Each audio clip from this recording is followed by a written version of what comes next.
Good morning friends. स्वागत है आपका हमारे यूट्यूब चैनल जीएस कैप्सूल में। आई होप आप सभी लोग अच्छे होंगे। फ्रेंड्स, अगर चैनल पर नए हैं तो रेगुलर करंट अफेयर्स और एग्जाम से संबंधित अपडेट्स के लिए चैनल को सब्सक्राइब कर लीजिए। करंट अफेयर्स का फ्री पीडीएफ आपको हमारे टेलीग्राम ग्रुप में मिल जाएगा। इस वीडियो में हम 26 अप्रैल 2024 के करंट अफेयर्स देखेंगे जो लगातार चर्चा में रहे हैं। चलिए शुरू करते हैं। अमेरिका व्यापार प्रतिनिधियों यानी यूएसटीआर, ठीक है, इंग्लिश में भी बता देता हूं, यूनाइटेड स्टेट्स ट्रेड रिप्रेजेंटेटिव्स द्वारा जारी स्पेशल 301 रिपोर्ट 2024। तो आपको ये बहुत इंपॉर्टेंट प्रश्न है, पूछता रहता है कि स्पेशल 301 रिपोर्ट कौन जारी करता है। तो ये यूनाइटेड स्टेट्स ट्रेड रिप्रेजेंटेटिव्स जारी करते हैं। इसकी देखिए एक निगरानी सूची आती है, इसमें फिर से भारत को डाला गया है। तो इसमें भारत के साथ अर्जेंटीना, चिली, चीन, इंडोनेशिया, रूस और वेनेजुएला भी शामिल हैं।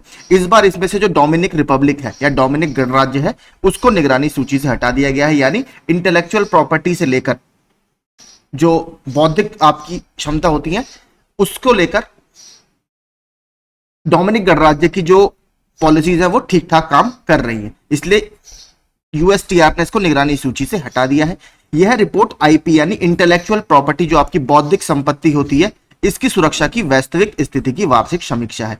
देखिए भारत इसमें निगरानी सूची में है, इसका साफ सीधा सीधा ये मतलब है जो इंटेलेक्चुअल प्रॉपर्टी होती है जिसमें आपके पेटेंट आते हैं, कॉपीराइट आते हैं, इंडस्ट्रियल डिजाइन आते हैं, इस तरीके के जितने भी बौद्धिक संपत्ति होती है या इंटेलेक्चुअल प्रॉपर्टी होती है, इसकी प्रोटेक्शन में इंडिया में जो अभी पॉलिसी है वो बहुत ज्यादा अच्छी नहीं है। यानी इंडिया में कॉपी वगैरह कॉपीराइट का वायलेशन बहुत होता है, आप किसी का भी कंटेंट चुरा के कहीं भी कुछ बना सकते हैं, इस तरीके के वायलेशंस इंडिया में काफी ज्यादा होते हैं, इसलिए भारत को इसमें और कंट्रीज के साथ निगरानी सूची में डाला गया है। तो इंपॉर्टेंट आपके लिए क्या है कि स्पेशल 301 रिपोर्ट कौन जारी करता है? यूएसटीआर जारी करता है।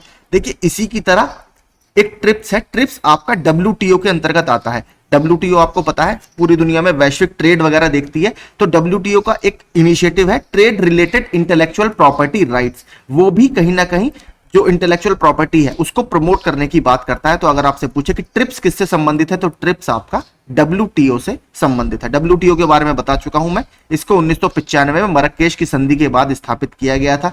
डब्ल्यूटीओ का पहले नाम क्या था? जीएटीटी यानी general agreements on tariffs and trade, ये इसका पहले नाम था। बाद में 1995 में इसका नाम बदलकर डब्ल्यूटीओ कर दिया गया है।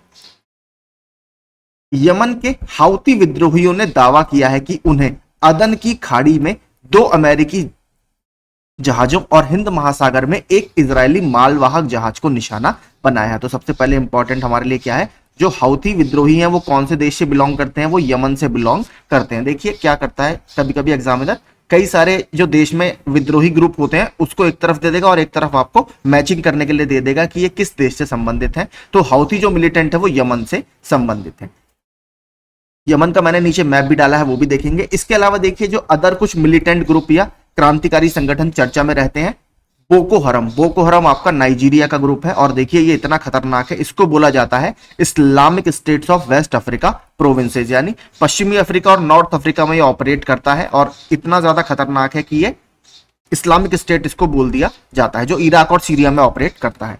लेबनान की बात करें तो लेबनान में आपका हिजबुल्ला नामक संगठन है। गाजा स्ट्रिप या गाजा पट्टी की बात करें तो वहां पर हमास है जिस पर इजराइल लगातार अभी अटैक कर रहा है। और इराक और सीरिया का सबको पता ही होगा आईएसआईएस, जिसका पूरा नाम है Islamic state of Iraq and Syria. ठीक है, तो ये सारे कुछ फैक्ट्स हैं इससे संबंधित। अब देखते हैं यमन। यमन आप यहां पर देखेंगे, यमन की जो कैपिटल है वो है आपकी सना। ठीक है, ये इसकी कैपिटल है। और अगर इसकी करेंसी की बात करें तो करेंसी है इसकी रियाल। ठीक है, इसको याद रखिएगा। केवल 2 कंट्रीज से बॉर्डर शेयर करता है, पूर्व में ओमान से इसका बॉर्डर लगता है और उत्तर में सऊदी अरेबिया से इसका बॉर्डर लगता है। बाकी तरफ ये समुद्र से अपना बॉर्डर करता है। अब देखिए ये है आपका रेड सी और ये वाली जो वाटर बॉडी है यहां पर अरेबियन सी है। अरेबियन सी का ही एक भाग है गल्फ, माफ कीजिए,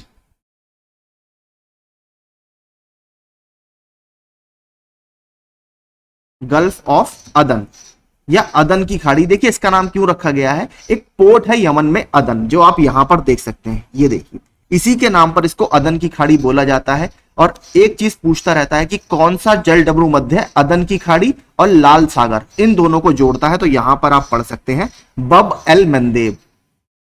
ठीक है, बब एल मंदेब, ये जलडमरू मध्य है या ये स्ट्रेट है जो रेड सी और गल्फ ऑफ अदन या अदन की खाड़ी को जोड़ता है। तो ये सारे कुछ अदन से संबंधित फैक्ट है। मणिपुर में 1891 के एंग्लो मणिपुर युद्ध के दौरान खोंगजोम लड़ाई में अंग्रेजों के खिलाफ लड़ने वाले बहादुर आत्माओं को श्रद्धांजलि देने के लिए 23 अप्रैल को खोंगजोम दिवस मनाया जाता है। तो आपसे सीधे पूछ सकता है कि खोंगजोम डे कौन से राज्य में मनाया जाता है, तो ये मणिपुर में मनाया जाता है। 1891 में देखिए हो क्या रहा था, आपको पता है ब्रिटिश जो सरकार थी वो लगातार अलग अलग राज्यों को अनेक्स कर रही थी। पहले उसने सिंध को अनेक्स किया अपने साम्राज्य में, फिर उसने पंजाब को एनेक्स किया अपने साम्राज्य में 1848-49 में। इसके बाद वो नॉर्थ ईस्ट की तरफ या उत्तर पूर्व की तरफ बढ़ने लगे। तो 1891 में मणिपुर के जो लोग थे और अंग्रेज जो थे उन दोनों के बीच में लड़ाई होती है, जिसको खोंगजोम की लड़ाई के नाम से जाना जाता है। इसमें मणिपुर के लोगों की हार हुई थी और जो मणिपुर स्टेट है वो ब्रिटिश साम्राज्य का हिस्सा बन गया था। तो कब हुई थी? 1891 में। ये आपका जीएस में भी आपसे पूछ सकता है। बात करें अगर मणिपुर की, तो मणिपुर आपका 1972 में भारत का राज्य बना है और इसको 19वें राज्य के रूप में भारत में शामिल किया गया था। पहले ये यूनियन टेरिटरी या एक केंद्र शासित प्रदेश हुआ करता था। बात करें मणिपुर फेमस क्यों है, मणिपुर में एक बहुत फेमस नेशनल पार्क है केबुल लामजाओ नेशनल पार्क, जिसे दुनिया का एकमात्र तैरता हुआ नेशनल पार्क बोला जाता है। और ये कहां पर स्थित है? ये लोकटक लेक पर स्थित है। तो ये भी पूछता रहता है कि लोकटक लेक कहां पर है, तो लोकटक लेक मणिपुर में है। और देखिए लोकटक लेक जो है आपका ये मॉन्ट्रिक्स रिकॉर्ड के अंतर्गत है।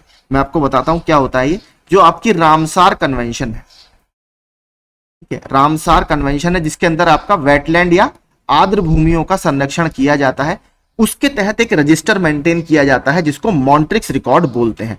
तो इस रिकॉर्ड में उन साइट्स को जोड़ा जाता है जहां पर इकोलॉजिकल बैलेंस खराब हो रहा है या खराब होने की संभावना है। तो भारत की केवल 2 साइट्स इस मॉन्ट्रिक्स रिकॉर्ड में है, एक है लोकटक लेक और एक है आपकी केवलादेव। ठीक है, केवलादेव वाइल्ड लाइफ सेंचुरी जो राजस्थान के भरतपुर में स्थित है। ठीक है, इसको पहले भरतपुर बर्ड सेंचुरी के नाम से जाना जाता था। तो भारत के 2 साइट्स हैं मॉन्ट्रिक्स रिकॉर्ड में। पूछे किससे संबंधित है, तो ये वेटलैंड्स या आर्द्र भूमियों से संबंधित है। यहां पर देखिए इस लोकटक लेक में एक फ्लोटिंग वेजिटेशन या तैरती हुई वनस्पतियां हमें मिलती हैं जिसको फुमडीज बोला जाता है। ये प्रश्न भी आपका यूपीएससी में आया हुआ है कि फुमडीज जो टर्म है वो किससे संबंधित है, तो फ्लोटिंग वेजिटेशन या तैरती हुई वनस्पतियों से संबंधित है जो हमें लोकटक लेक मणिपुर में देखने के लिए मिलती है। ठीक है, तो ये कुछ फैक्ट है मणिपुर से संबंधित। महान धावक उसैन बोल्ट को 1 से 29 जून तक वेस्टइंडीज और संयुक्त राज्य अमेरिका की संयुक्त मेजबानी में होने वाले आगामी आईसीसी पुरुष T20 विश्व कप के लिए एम्बेसडर नियुक्त किया गया है। तो देखिए अभी आईसीसी T20 विश्व कप होने वाला है वेस्टइंडीज और यूएसए में। वहां पर उसैन बोल्ट जो आपको पता है स्प्रिंटर है, उनको ऑफिशियल एम्बेसडर नियुक्त कर दिया गया। इंडोनेशिया के चुनाव आयोग ने आधिकारिक तौर पर प्रबोवो सुबियांतो को देश का निर्वाचित राष्ट्रपति घोषित कर दिया है। तो ये अभी लेटेस्ट, पहले तो ये बन गए थे लेकिन अब ऑफिशियली इनको इलेक्शन के बाद प्रेसिडेंट इंडोनेशिया का घोषित किया गया है। इंडोनेशिया की अगर बात करें तो राजधानी है इसकी जकार्ता। जकार्ता में एक बहुत इंपॉर्टेंट ऑर्गेनाइजेशन का हेडक्वार्टर है जिसका नाम है आसियान। आसियान में टोटल सदस्य हैं 10, आसियान +6 उसमें इंडिया शामिल है। आसियान +6 का मतलब है आसियान के ओरिजिनल मेंबर्स और उसके फ्री ट्रेड पार्टनर्स। ठीक है, जिसमें India, China, Japan, New Zealand, Australia और साउथ कोरिया ये शामिल है। इसके अलावा देखिए अभी हाल ही में इसकी मुद्रा क्या है, रुपया इसकी मुद्रा है। इसके अलावा कुछ और नवनियुक्त प्रधानमंत्री और राष्ट्रपति जो अभी रिसेंटली अपॉइंट हुए हैं वो मैंने लिस्ट डाली है। कुवैत के प्रधानमंत्री शेख अहमद अब्दुल्ला अल अहमद अल सबा। आयरलैंड के प्रधानमंत्री जो आयरलैंड के अभी तक के यंगेस्ट प्राइम मिनिस्टर हैं साइमन हैरिस, जो देश के सबसे कम उम्र के प्रधानमंत्री हैं, मात्र 37 साल के। इसके अलावा स्लोवाकिया के राष्ट्रपति कौन बने हैं, पीटर पेलेग्रिनी। मिस्र के राष्ट्रपति तीसरे कार्यकाल के लिए अब्देल फताह अल सीसी, और ये बहुत इंपॉर्टेंट है, डेमोक्रेटिक रिपब्लिक ऑफ कॉन्गो की प्रधानमंत्री जूडिथ सुमुनवा तलुका, जो democratic of Republic of Congo की पहली महिला प्रधानमंत्री हैं। तो ये कुछ अभी रिसेंट अपॉइंटमेंट चर्चा में रहे। और इंडोनेशिया देखिए एक वजह से और अभी चर्चा में था, इंडोनेशिया में एक ज्वालामुखी है माउंट रुआंग। ठीक है, माउंट रुआंग इंडोनेशिया का एक आइलैंड है, सुलावेसी आइलैंड वहां पर मौजूद है और इसमें अभी विस्फोट हुआ था। इसके अलावा रिजर्व बैंक ऑफ इंडिया ने बैंक ऑफ इंडोनेशिया के साथ स्थानीय मुद्राओं में करेंसी को प्रचलित करने के लिए एक टाई अप भी किया है। तो आरबीआई और बैंक ऑफ इंडोनेशिया के बीच में टाई अप हुआ है स्थानीय मुद्राओं को प्रमोट करने के लिए, ये भी आप याद रखिए। डेटा ट्रैफिक के खपत के मामले में रिलायंस जियो ने चाइना मोबाइल को पीछे छोड़ते हुए दुनिया की शीर्ष टेलीकॉम कंपनी बन गई है। तो देखिए रिलायंस जियो ने चाइना मोबाइल को पछाड़ दिया है और डेटा ट्रैफिक के मामले में रैंक 1 कंपनी बन गई है पूरे ग्लोबल लेवल पर। इसके अलावा रिलायंस जियो भारत में पहली 20 लाख करोड़ का, ठीक है, जिसने 20 लाख करोड़ का एम कैप यानी मार्केट कैपिटलाइजेशन टच किया है, वो भी पहली कंपनी बन गई है। ठीक है, इसको भी याद रखिए। Institute for energy economics and financial analysis और एम्बर की एक हालिया रिपोर्ट राज्य स्तर पर भारत के स्वच्छ बिजली परिवर्तन की प्रगति का मूल्यांकन करती है। अभी देखिए आपको पता है ज्यादातर जो बिजली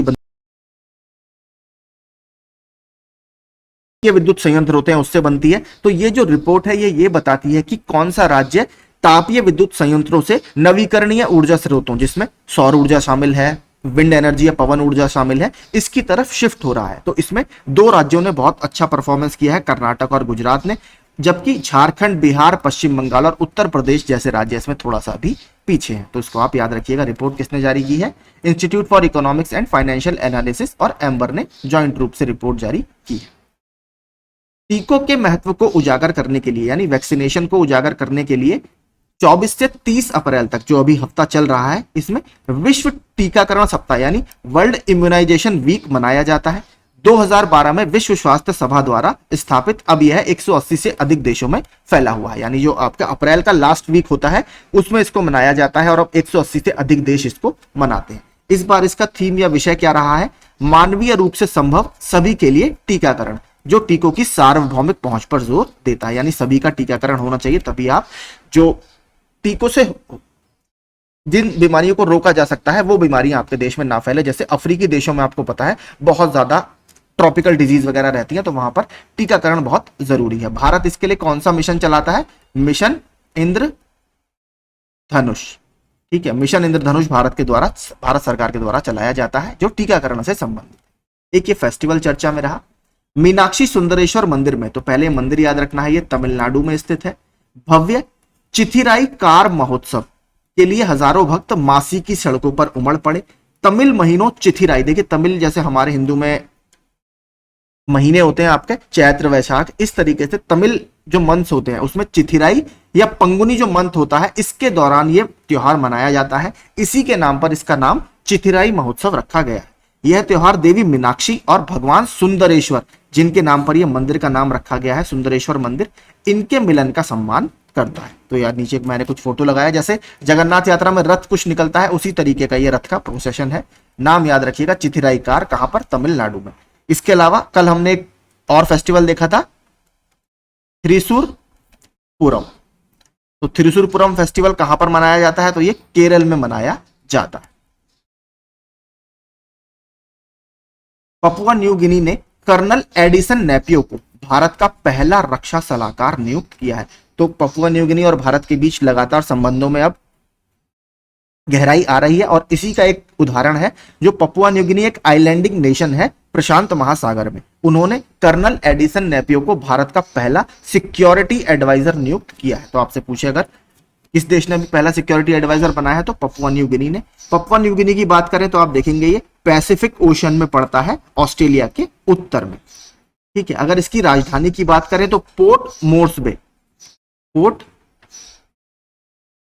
बे इसकी राजधानी है। ये देखिए जो आइलैंड है, ये वाला पूरा आइलैंड यहां पर आप जो देख रहे हैं, आधा हिस्सा इसका इंडोनेशिया के पास है और आधा जो हिस्सा है ये पपुआ न्यू गिनी देश है। यहां पर ये पूरा जितना आपको लाइट येलो में दिख रहा है ये सारा पपुआ न्यू गिनी है। कैपिटल मैंने आपको इसकी बता दी। और अगर इसकी मुद्रा की बात करें, आधिकारिक मुद्रा है इसकी कीना। ठीक है, आगे चलते हैं।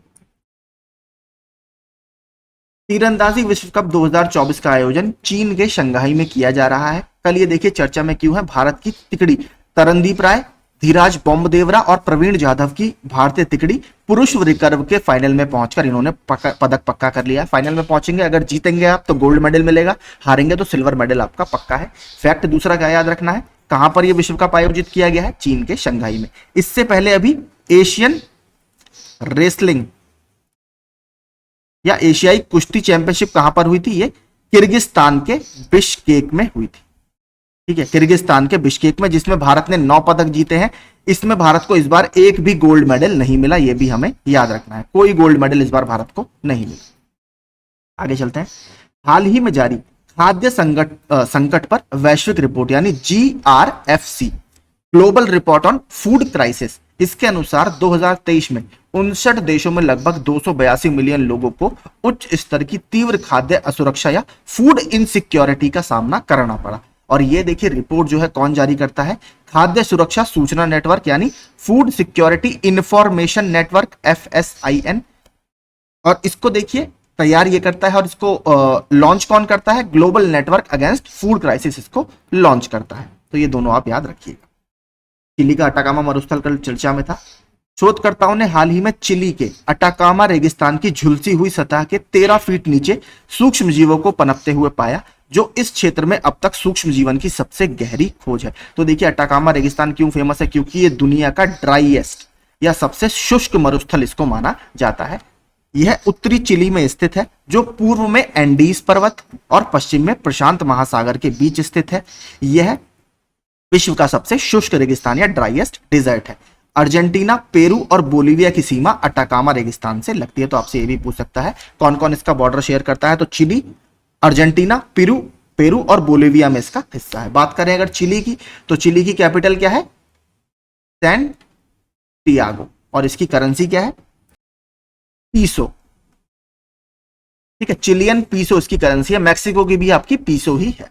आगे चलते हैं, मैंने एक मैप डाला है, मैप पूरा देख लेते हैं, उससे आपको बेहतर समझ में आएगा। यहां पर आप देखेंगे ये है पूरा Atacama Desert, Bolivia, Peru, Argentina और चिली से इसकी सीमा लगती है। एक चीज आप और याद रखिएगा, यहां पर एक कोल्ड करंट या ठंडी समुद्री धारा बहती है, जिसका नाम है आपका हम्बोल्ट धारा। ठीक है, हम्बोल्ट धारा, या इसको पेरुवियन करंट के नाम से भी जाना जाता है। ठीक है, तो हम्बोल्ट धारा एक ठंडी समुद्री धारा है जो लगातार एग्जाम में पूछता रहता है, और वो इसके ड्राई होने में भी बड़ा रोल प्ले करती है। ठीक है, तो ये पूरा आप याद रखिएगा। बॉर्डर जरूर याद रखिएगा। चिली सबको पता होता है, लेकिन इसका हिस्सा और देशों में भी पड़ता है। यहां पर आपको पता है कौन सी पर्वतमाला है, एंडीज की पर्वतमालाएं हैं। ये आपका पैसिफिक ओशन और प्रशांत महासागर है, जहां पर ये एक ठंडी जलधारा बहती है। सुप्रीम कोर्ट ने हाल ही में कलेसर वन्यजीव अभयारण्य के अंदर 4 प्रस्तावित बांधों के निर्माण पर रोक लगा दी है। तो कलेसर वन्यजीव अभयारण्य आपका हरियाणा में स्थित है। ठीक है, हरियाणा में वाइल्ड लाइफ सेंचुरी के अंदर कई सारे वन आते हैं, तो एक वन है कलेसर वन, कलेसर फॉरेस्ट, उसी के नाम पर इसका नाम रखा गया है, और यमुना नदी इसके अंदर से आपका बहती है। इसके अलावा देखिए अभी दिल्ली NCR का एक और वन्यजीव अभयारण्य चर्चा में था, असोला भट्टी। ठीक है, असोला भट्टी वाइल्ड लाइफ सेंचुरी या वन्यजीव अभयारण्य चर्चा में था, क्योंकि यहां पर जो पेड़ों की स्थानीय प्रजातियां हैं उनको टिश्यू कल्चर की हेल्प से बचाया जा रहा है या उनको संरक्षित किया जा रहा है, इसलिए चर्चा में था। दिल्ली NCR में यह स्थित है। माइक्रोसॉफ्ट ने Phi 3 मिनी लॉन्च किया है, जो एक स्वतंत्र रूप से उपलब्ध हल्का छोटा भाषा AI मॉडल है या स्मॉल स्केल लैंग्वेज मॉडल है। और ये आजकल AI बहुत चर्चा में है, देखिए इसलिए लगातार हम इसको देख रहे हैं। कल माइक्रोसॉफ्ट ने अपना वासा 1 भी लॉन्च किया था, जो मैंने कल आपको वीडियो में बताया था, तो उसको भी देख लीजिएगा। इसके अलावा फेसबुक के मेटा ने भी अभी लॉन्च किया है क्या, लामा। ठीक है, लामा फेसबुक के मेटा के द्वारा लॉन्च किया गया, जो फेसबुक का पूरा पेरेंट ग्रुप मेटा ही है। आपदा प्रतिरोधी बुनियादी ढांचे, जिसको coalition for disaster resilient infrastructure बोला जाता है, इसका अंतरराष्ट्रीय सम्मेलन का 6वां संस्करण 6th एडिशन नई दिल्ली में शुरू हो गया है। और इस बार इसका विषय क्या है, अधिक लचीले कल के लिए आज निवेश करें। यानी अगर कल आपको फ्लेक्सिबल फ्यूचर चाहिए तो उसके लिए आपको आज ही इन्वेस्टमेंट करना पड़ेगा। और इसकी जो नींव रखी गई थी वो 2019 में न्यूयॉर्क में संयुक्त राष्ट्र जलवायु कार्यवाही सम्मेलन जो हुआ था उसके दौरान इसको लॉन्च किया गया था। असम के दीफू लोकसभा क्षेत्र में उम्मीदवारों ने एक स्वायत्त राज्य के भीतर राज्य बनाने के लिए संविधान के अनुच्छेद 244A को लागू करने का वादा किया गया है। तो देखिए आपको पता होगा हमारे भारत के संविधान में जो शेड्यूल 5 है और शेड्यूल 6 है, स्पेशली शेड्यूल 6 में 4 राज्यों की बात की जाती है, असम, मेघालय, त्रिपुरा, मिजोरम। इसमें इन राज्यों के लिए कुछ स्पेशल प्रोविजन दिए गए हैं, क्योंकि ऐतिहासिक रूप से ये जनजातियों द्वारा निवासित स्टेट हैं या यहाँ पर जो जनजातियां रहती हैं वो भारत की मुख्य धारा से उतनी आजादी के समय नहीं जुड़ पाई थी, तो भारत सरकार के द्वारा इनको स्वायत्तता देने के लिए या ऑटोनॉमी देने के लिए ये प्रोविजन भारत सरकार ने डाले थे। तो ये देखिए शेड्यूल 5 और शेड्यूल 6, शेड्यूल 5 में अलग राज्य हैं, शेड्यूल 6 में इन 4 राज्यों की बात की जाती है। तो इसी में देखिए ये स्वायत्त राज्य या ऑटोनॉमस डिस्ट्रिक्ट का कॉन्सेप्ट है। और ये ए का मतलब क्या होता है? ए मतलब ये किसी अमेंडमेंट से जोड़ा गया है। वैसे नॉर्मल आर्टिकल संविधान में 244 है, बाद में उसको 22वें संविधान संशोधन के द्वारा एक नया आर्टिकल उसमें जोड़ा गया है। तो ये देख लेते हैं क्या है। यह है असम के भीतर, क्योंकि मैंने आपको बताया छठे अनुच्छेद में या छठी अनुसूची में क्या है, असम, मेघालय, त्रिपुरा, मिजोरम। तो इसके भीतर कुछ आदिवासी क्षेत्रों में एक स्वायत्त राज्य के निर्माण की अनुमति देता है। इस क्षेत्र में कार्बी आंगलोंग जैसे कुछ आदिवासी क्षेत्र शामिल हो सकते हैं। असम में अभी तक देखिए 3 शेड्यूल्ड एरियाज हैं, एक कार्बी आंगलोंग है, एक बोडोलैंड टेरिटोरियल एरिया है और तीसरा नॉर्थ कचार डिस्ट्रिक्ट है। तो ये 3 अभी तक इस आर्टिकल के तहत असम में ऑटोनॉमस एरियाज हैं या स्वायत्त एरियाज हैं। यह प्रावधान संविधान के 22वें संशोधन अधिनियम 1969 के द्वारा डाला गया था। तो अनुच्छेद 244 ए याद रखिएगा। इसके अलावा हमने एक और कवर किया था 371। देखिए प्लीज इसको आप अपनी बुक से जरूर पढ़िएगा। अनुच्छेद 371 से बहुत प्रश्न पूछता रहता है। अभी हाल ही में केरल कर्नाटका की हुई थी, तो उसमें 371 जे पूछ लिया था कि अनुच्छेद 371 जे किससे संबंधित है। ठीक है, कर्नाटका स्टेट सर्विसेज में, तो इसको आप देख लीजिएगा, इसलिए इंपॉर्टेंट बता रहा हूं। गुणवत्ता के संबंधी चिंताओं के कारण सिंगापुर और हांगकांग में भारतीय ब्रांडों के कुछ मसालों पर प्रतिबंध का सामना करने के बाद मसाला बोर्ड ने कहा है कि वह ऐसी खेपों का अनिवार्य परीक्षण अब शुरू करेगा। देखिए हुआ क्या है, एवरेस्ट और एमडीएच जो 2 भारत के बहुत इंपॉर्टेंट मसाला ब्रांड हैं, उनको सिंगापुर और हांगकांग ने अभी वर्तमान में उनका इंपोर्ट वहां पर रोक दिया गया है। सिंगापुर ने तो ये कहा है कि मार्केट से सारे प्रोडक्ट आप वापस बुलाइए। क्यों? क्योंकि उसमें एक कैंसर कारक सब्सटेंस पाया गया है जिसका नाम है एथिलीन ऑक्साइड। ठीक है, ये कहा जाता है कि क्लास 1 कार्सिनोजन है और स्तन कैंसर और लंग्स से संबंधित और नर्वस सिस्टम से संबंधित बीमारियां हमारी बॉडी में ये करता है। तो इसके ट्रेसेस, ये एक पेस्टिसाइड है अर्थात कीटनाशी है, इसके ट्रेसेस उसमें पाए गए हैं जरूरत से ज्यादा। तो इस पर हांगकांग ने कहा है कि हम इसकी जांच करेंगे और सिंगापुर ने कहा है हम मार्केट से सारे प्रोडक्ट वापस बुला रहे हैं। तो भारतीय मसाला बोर्ड ने अब कहा है कि हम इसकी जांच करेंगे। मसाला बोर्ड की बात करें तो इसका जो निर्माण किया गया था वो मसाला बोर्ड अधिनियम 1986 के तहत 1987 में ये बॉडी बनी है। और पहले देखिए क्या था, इलायची बोर्ड था और मसाला निर्यात संवर्धन परिषद था। इन दोनों को मिलाकर 1986 में मसाला बोर्ड का गठन किया गया है। हेडक्वार्टर की बात करें तो कोच्चि, केरल में इसका हेडक्वार्टर है। अगर मसालों के उत्पादन की बात करें तो भारत में 2023 के आंकड़ों के अनुसार, 22-23 के अनुसार मध्य प्रदेश की रैंक 1 है और राजस्थान की रैंक 2 है। ठीक है, ग्लोबल लेवल पर बात करें तो भारत दुनिया का सबसे बड़ा मसाला उत्पादक है। इसके साथ साथ भारत मसालों का सबसे बड़ा उपभोक्ता भी है, क्योंकि मसाले आपको पता है हमारे खाने का एक इंपॉर्टेंट भाग है।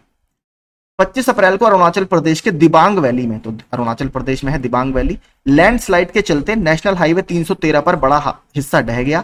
चीन सीमा से लगे दिबांग वैली से जिले का संपर्क पूरी तरीके से कट गया है। तो नेशनल हाईवे आपका अरुणाचल प्रदेश यानी नॉर्थ ईस्ट में स्थित है। अरुणाचल प्रदेश अभी एक वजह से और चर्चा में था, नरेंद्र मोदी ने यहां पर सेला टनल देश को अभी समर्पित की है। तो सेला टनल आप याद रखिएगा। एसबीआई कार्ड ने अपना पहला यात्रा केंद्रित कोर क्रेडिट कार्ड, इन्होंने इसको नाम दिया है माइल्स। ठीक है, माइल्स। तो आपसे पूछे अगर यात्रा केंद्रित कोर क्रेडिट कार्ड माइल्स किसने लॉन्च किया है, तो एसबीआई के द्वारा लॉन्च किया गया है। विश्व मलेरिया दिवस हर साल 25 अप्रैल को मनाया जाता है। इस बार की थीम इसकी क्या रही, अधिक न्याय संगत विश्व के लिए मलेरिया के खिलाफ तेजी लाएं, accelerate the fight against malaria for a more equitable world. Malaria आपको पता है किससे होता है, आपका प्लाज्मोडियम से होता है। ठीक है, जो कि एक प्रोटोजोआ है। और 2 होते हैं, पी विवेक्स और पी फैल्सीपैरम। ठीक है, 2 तरीके के प्लाज्मोडियम होते हैं जिससे ये होता है, पी विवेक्स और पी फैल्सीपैरम। इसको याद रखिए, काफी टफ है, मतलब काफी ज्यादा मुश्किल होती है इसको रोकने में, स्पेशली जो गर्म देश हैं और जहां पर मानसून से वर्षा होती है, जैसे भारत है। आपको पता है पानी में मच्छर पनपते हैं और जो जहां पर गर्म तापमान होता है वहां पर भी मच्छरों की ग्रोथ के लिए सूटेबल कंडीशन होती है, इसलिए इसको दिक्कत माना जाता है। इसके अलावा इसके लिए मॉस्क्यूरिस ठीक है, मलेरिया को रोकने के लिए एक ये वैक्सीन आपकी चर्चा में रहती है, मॉस्क्यूरिक्स, इसको याद रखिएगा। ठीक है, तो यही सारे करंट अफेयर्स हमारे चर्चा में थे। अगर आपको सेशन अच्छा लगा हो तो प्लीज लाइक और शेयर कर दीजिएगा और चैनल को सब्सक्राइब जरूर कीजिएगा। पीडीएफ हमेशा की तरह आपको मिल जाएगा। Thank you so much.